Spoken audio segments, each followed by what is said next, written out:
Volumen 2, capítulo 85. Octubre 22 de 1899. La cruz, un camino tachonado de estrellas. Continúa Jesús haciéndose ver afligido. En cuanto ha venido, se ha arrojado en mis brazos, todo extenuado como queriendo un alivio. Me ha participado un poco de sus sufrimientos y después me ha dicho: hija mía, el camino de la cruz es un camino lleno de estrellas. Conforme se camina, esas estrellas se cambian en soles luminosísimos. Qué felicidad será para el alma por toda la eternidad el estar circundada por estos soles. Además, el premio grande que doy a la cruz es tal que no hay medida ni de largo ni de ancho. Es casi incomprensible a las mentes humanas. Y esto porque al soportar las cruces no puede haber nada de humano, sino todo divino.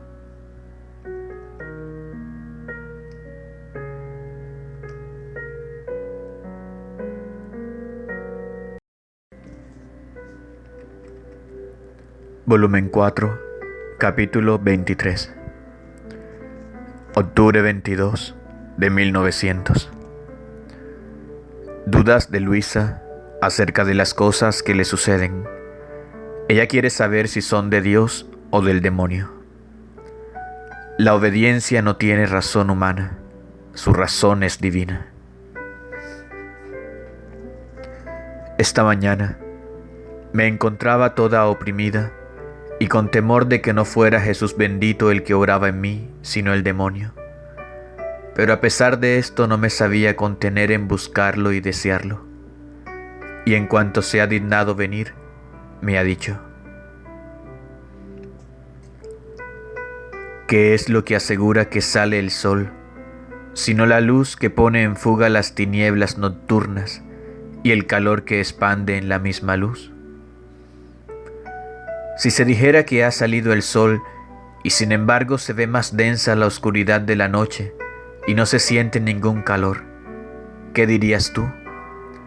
Que no es sol verdadero el que salió, sino falso, porque no se ven los efectos del sol. Ahora, si mi vista te aleja las tinieblas y te muestra la luz de la verdad, haciéndote sentir el calor de mi gracia, ¿por qué quieres cansarte el cerebro pensando que no soy yo quien obra en ti?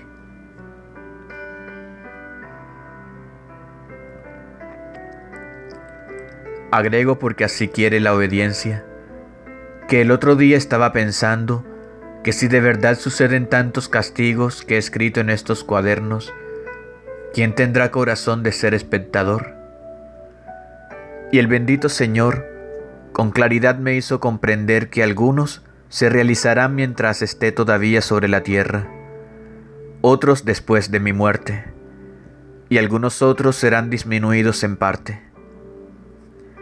Así que quedé un poco más aliviada, pensando que no me tocaba verlos todos.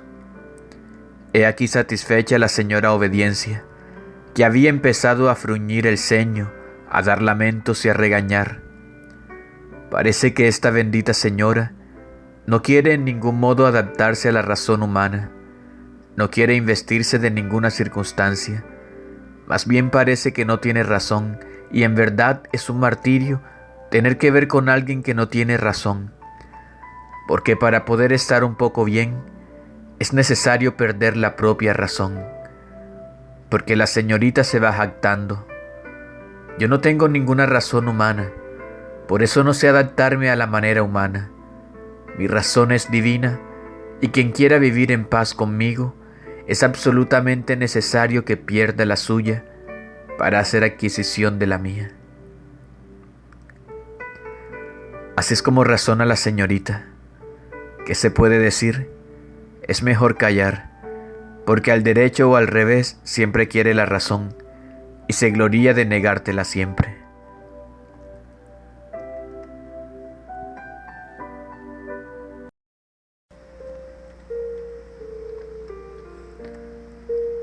Volumen 4, capítulo 146. Octubre 22 de 1902. Amenazas para Italia. Esta mañana, por pocos instantes, ha venido mi adorable Jesús, todo indignado, y me ha dicho: cuando Italia haya bebido hasta el fondo, las más fétidas suciedades, hasta ahogarse, tanto que se dirá está muerta, entonces resurgirá.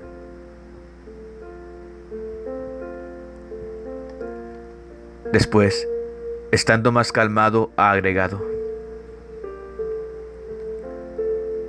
hija mía, cuando yo quiero una cosa de mis criaturas, infundo en ellas las disposiciones naturales, en modo de cambiar la misma naturaleza para querer la cosa que quiero. Por eso tú tranquilízate en el estado en el que te encuentras. Dicho esto, ha desaparecido, y yo he quedado pensativa acerca de lo que me ha dicho.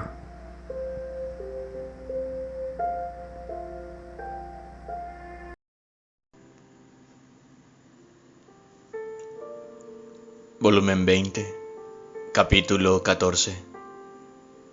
Octubre 22 de 1926. El gran bien que llevará el reino del fiat divino. ¿Cómo será preservativo de todos los males?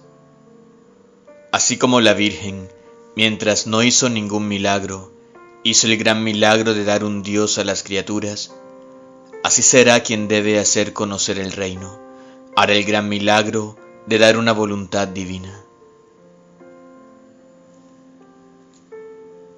Estaba pensando en el santo querer divino, y decía entre mí: ¿pero cuál será el gran bien de este reino del fiat supremo? Y Jesús, como interrumpiendo mi pensamiento, y como deprisa se ha movido en mi interior diciéndome: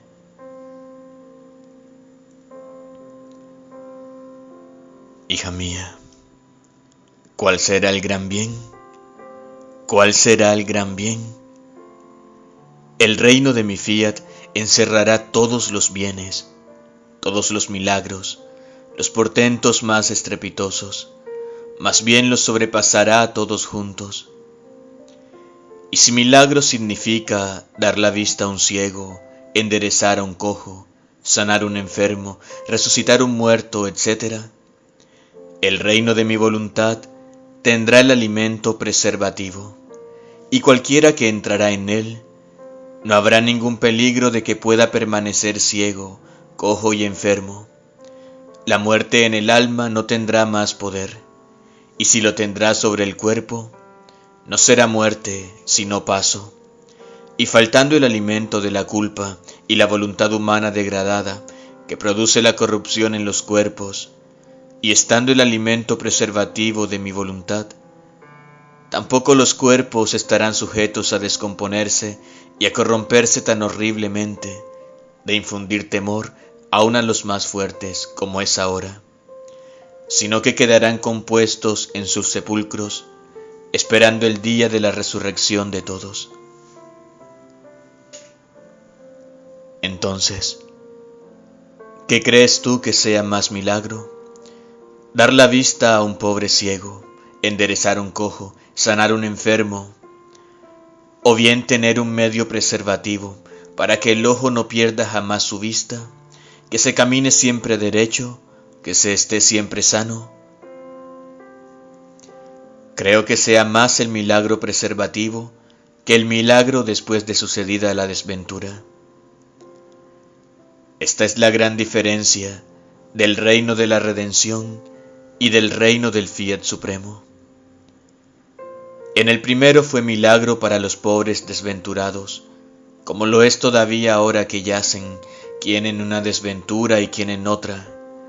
Y por eso yo di el ejemplo también en lo exterior, haciendo tantas diferentes curaciones, que eran símbolo de las curaciones que yo hacía en las almas y que fácilmente regresan a su enfermedad. El segundo será milagro preservativo, porque mi voluntad posee la milagrosa potencia que quien se hace dominar por ella no estará sujeto a ningún mal.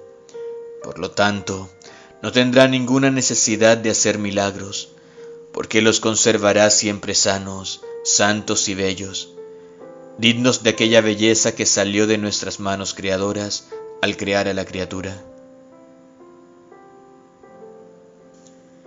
El reino del fiat divino hará el gran milagro de desterrar todos los males, todas las miserias, todos los temores, porque Él no hará el milagro a tiempo y a circunstancia, sino que se mantendrá sobre sus hijos de su reino con un acto de milagro continuado para preservarlos de cualquier mal y hacerlos distinguir como hijos de su reino. Esto en el alma, pero también en el cuerpo habrá muchas modificaciones, porque es siempre la culpa el alimento de todos los males, y quitada la culpa, faltará el alimento al mal. Mucho más que mi voluntad y pecado no pueden existir juntos. Por lo tanto, también la naturaleza humana tendrá sus benéficos efectos.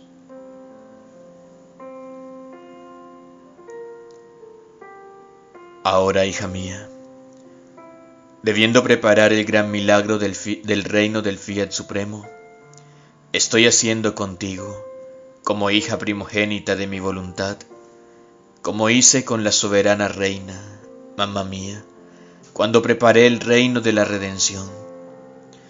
La atraje tanto a mí, la tuve tan ocupada en su interior para poder formar junto con ella el milagro de la redención, y había tanta necesidad, tantas cosas que juntos teníamos que hacer, que rehacer, que completar, que debí ocultar en su exterior cualquier cosa que pudiera llamarse milagro, excepto su perfecta virtud. Con esto la dejé más libre para hacerla navegar el mar interminable del fiat eterno, y así pudiese tener acceso a la divina majestad para obtener el reino de la redención. ¿Qué hubiera sido más si la celestial reina hubiera dado la vista a los ciegos, la palabra a los mudos y demás, o bien el milagro de hacer descender al Verbo sobre la tierra?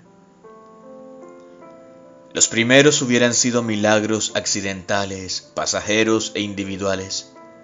En cambio, el segundo es milagro permanente y para todos, siempre y cuando lo quieran. Por eso, los primeros hubieran sido como una nada comparados al segundo. Ella fue el verdadero sol, que eclipsando todo, eclipsó en sí al mismo Verbo del Padre, germinando de su luz todos los bienes, todos los efectos y milagros que produjo la redención. Pero al igual que el sol, producía los bienes y los milagros sin hacerse ver o hacerse señalar de que era ella la causa primaria de todo. En efecto, todo lo que yo hice de bien sobre la tierra, lo hice porque la emperatriz del cielo llegó a tener su imperio en la divinidad, y con su imperio me trajo del cielo para darme a las criaturas.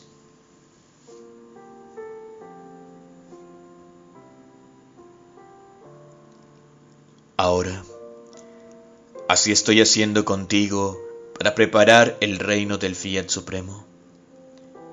Te tengo conmigo, te hago navegar el mar interminable de él, para darte el acceso junto al Padre Celestial, a fin de que le ruegues, lo venzas, lo imperes, para obtener el fiat de mi reino.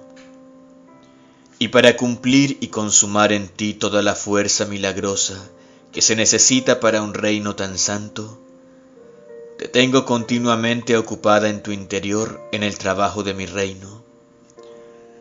Te hago girar continuamente para hacer, para rehacer, para completar todo lo que se necesita y que todos deberían hacer, para formar el gran milagro de mi reino. Y externamente, nada dejo aparecer de milagroso en ti, excepto la luz de mi voluntad. Algunos podrán decir, ¿cómo? Tantos portentos que manifiesta el bendito Jesús a esta criatura de este reino del fiat divino. Los bienes que traerán sobrepasarán creación y redención. Es más, será corona tanto de una como de la otra. Y a pesar de tanto bien, ninguna cosa milagrosa en el exterior se ve en ella, como confirmación del gran bien de este reino del eterno fiat, mientras que los otros santos, sin el portento de este gran bien, han hecho milagros a cada paso. Pero si se vuelven hacia atrás a considerar a mi amada mamá, la más santa de todas las criaturas, el gran bien que encerró en sí y que trajo a las criaturas, no hay bien que pueda compararse a ella. Hizo el gran milagro de concebir en sí al Verbo divino y el portento de dar un Dios a cada criatura. Y delante a este prodigio jamás visto ni oído, de poder dar al Verbo eterno a las criaturas, todos los otros milagros unidos juntos son pequeñas llamitas delante al sol. Ahora, quien debe hacerlo más, no es necesario que haga lo menos. Así, delante al gran milagro del reino de mi voluntad restablecido en medio a las criaturas, todos los otros milagros serán pequeñas llamitas delante al gran sol de mi querer. Cada dicho, verdad y manifestación sobre él es un milagro que ha salido de mi voluntad como preservativo de todo mal, y para vincular a las criaturas a un bien infinito, a una gloria más grande, a una nueva belleza toda divina. Cada verdad mía sobre mi eterno querer contiene la potencia y la virtud prodigiosa, más que si se resucitase a un muerto, que si sanase a un leproso, que un ciego viese, que un mudo hablase, porque mis palabras sobre la santidad y potencia de mi fiat resucitarán a las almas a su origen, las sanarán de la lepra que ha producido la voluntad humana, les dará la vista para ver los bienes del reino de mi voluntad, porque hasta ahora eran como ciegos. Les dará la palabra a tantos mudos, que mientras sabían decir tantas otras cosas, solo para mi voluntad eran como tantos mudos que no tenían palabra. Y además, el gran milagro de poder dar una voluntad divina a cada criatura, que contiene todos los bienes. ¿Qué cosa no les dará cuando se encuentre en posesión de los hijos de su reino? He aquí porque te tengo toda ocupada en el trabajo de este mi reino, y hay mucho que hacer para preparar el gran milagro de que el reino del fiat sea conocido y poseído. Por eso sé atenta en atravesar el mar interminable de mi voluntad, a fin de que venga establecido el orden entre creador y criatura, y así podré hacer el gran milagro por medio tuyo, de que el hombre regrese a su origen de donde salió.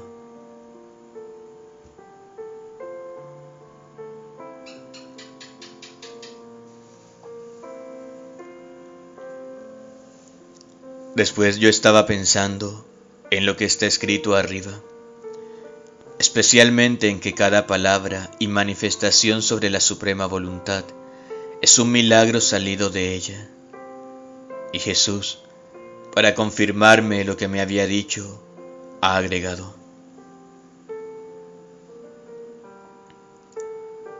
hija mía, ¿qué crees tú que haya sido más milagro cuando vine a la tierra?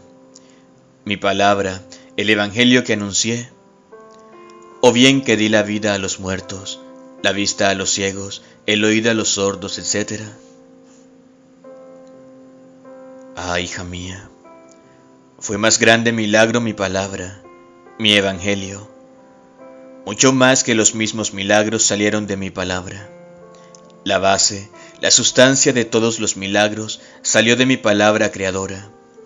Los sacramentos, la misma creación, milagro permanente, tuvieron vida de mi palabra, y mi misma iglesia tiene por régimen, por fundamento mi palabra, mi evangelio. Así que fue más milagro mi palabra, mi evangelio, que los mismos milagros, los cuales, si tuvieron vida, fue por mi palabra prodigiosa. Por lo tanto, debes estar segura que la palabra de tu Jesús es el más grande milagro. Mi palabra es como viento impetuoso que corre, golpea el oído, entra en los corazones, calienta, purifica, ilumina, gira, vuelve a girar de nación en nación, recorre todo el mundo, gira por todos los siglos. ¿Quién puede dar muerte y sepultar una palabra mía? Ninguno. Y si alguna vez parece que mi palabra calla y está como escondida, ella no pierde jamás la vida. Cuando menos se crea, sale y gira por todas partes. Pasarán los siglos en los cuales todos, hombres y cosas, serán arrollados y desaparecerán. Pero mi palabra no pasará jamás, porque contiene la vida, la fuerza milagrosa de aquel que la hizo salir. Por eso, ten por seguro que cada palabra y manifestación que te hago sobre el fiat eterno es el más grande milagro que servirán para el reino de mi voluntad.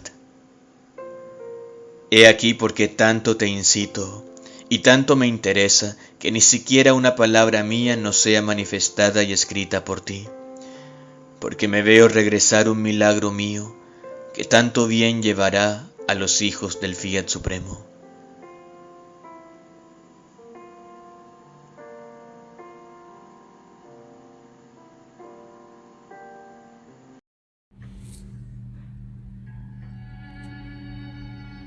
Volumen 32, capítulo 28. Octubre 22 de 1933. Jesús encuentra su cielo en la criatura, su mamá celestial y todos en el todo, y el todo en todos. La divina voluntad se hace reveladora y cede su ser divino a la criatura. Me sentía pequeña, tanto de no saber dar un paso, y habiendo recibido la Santa Comunión, sentía la necesidad, como pequeña, de refugiarme en los brazos de Jesús para decirle: te amo mucho. No sabiendo decirle otra cosa porque soy demasiado ignorante, pero mi dulce Jesús esperaba que le dijera otra cosa, y yo he agregado: Jesús, te amo junto con el amor de nuestra mamá celestial. Y Jesús me ha dicho: cómo me es dulce, refrescante, el sentirme amar con el amor de la hija y de nuestra mamá juntos. Siento sus ternuras maternas, sus ímpetus de amor, sus castos abrazos, sus besos ardientes que vertiéndose en la hija, mamá e hija me aman, me besan y me estrechan entre sus brazos con un solo abrazo. Encontrar a la hija junto con mi mamá celestial que me quiere amar y me ama como me ama a mi mamá son mis más amadas delicias, mis desahogos de amor, y encuentro la más agradable correspondencia a los tantos excesos de mi amor. Pero dime, ¿junto con quién otro me quieres amar?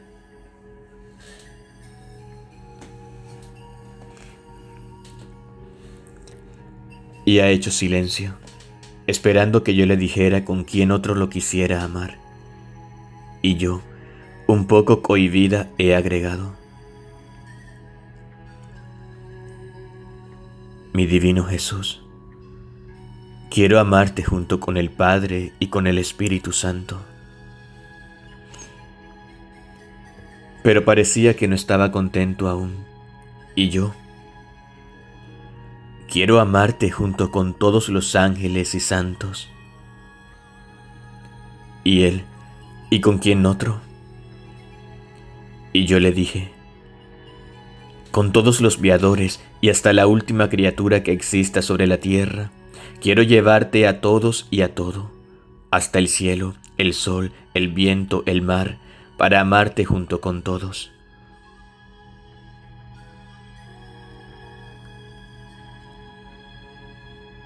Y Jesús, todo amor, que parecía que no podía contener sus llamas, ha agregado: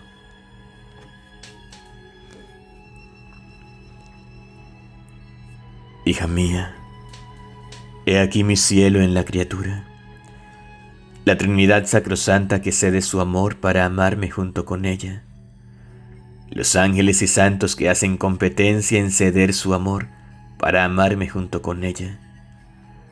Este es el gran acto, llevar a todos en el todo que es Dios, y al todo en todos. Tu pequeñez, tus modos infantiles, en mi divina voluntad abrazan todo y a todos. Quieres darme todo, hasta a la misma Trinidad adorable. Y como eres pequeña, ninguno quiere negarte nada. Más bien, se unen contigo y aman junto con la pequeñita. Y con el llevarme a todos en el todo, y con amarme, difundes el todo en todos. Siendo mi amor vínculo de unión y de inseparabilidad, yo encuentro todo en el alma, mi paraíso, mis obras y a todos, y puedo decir: nada me falta, ni el cielo, ni mi mamá celestial, ni el cortejo de los ángeles y santos. Todos están conmigo y todos me aman. Estas son las estratagemas e industrias amorosas de quien me ama, que llama a todos, pide amor de todos para amarme y hacerme amar por todos.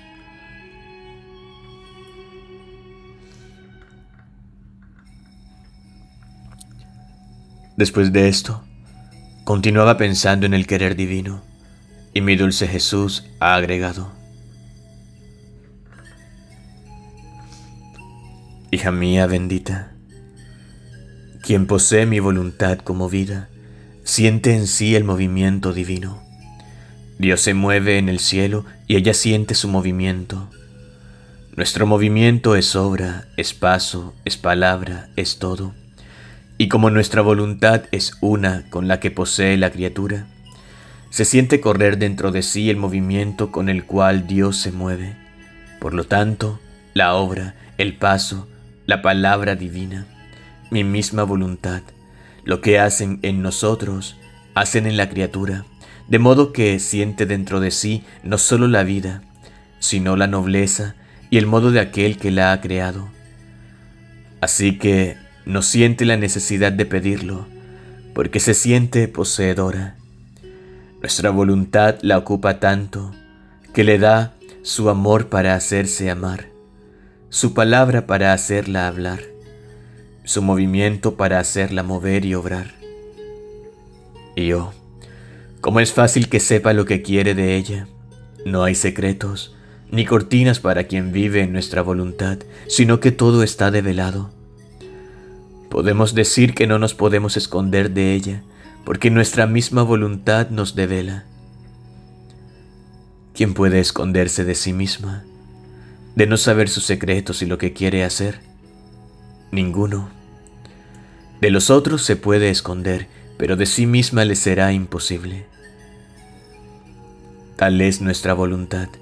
Se hace reveladora y pone al día a la criatura de lo que hace, de lo que quiere hacer, y le hace grandes sorpresas de nuestro ser divino. Pero, ¿Quién puede decirte hasta dónde puede llegar la criatura y qué cosa puede hacer con poseer como vida a nuestra voluntad? Sucede la verdadera transformación y consumación de la criatura en Dios, y Dios toma la parte activa y dice: todo es mío y todo hago en esta criatura. Es el verdadero esponsalicio divino, en el cual Dios cede su ser divino a su amada criatura. En cambio, quien vive de voluntad humana sucede como quien, descendiendo de la nobleza de su familia, toma por esposa a una aldeana, rústica, maleducada. Este poco a poco perderá sus modos nobles y educados y adquirirá modos aldeanos y rústicos que no se reconocerá más. ¿Qué distancia entre quien vive de voluntad divina y entre quien vive de voluntad humana? Los primeros forman el reino celestial sobre la tierra, enriquecidos de bondad, de paz, de gracias.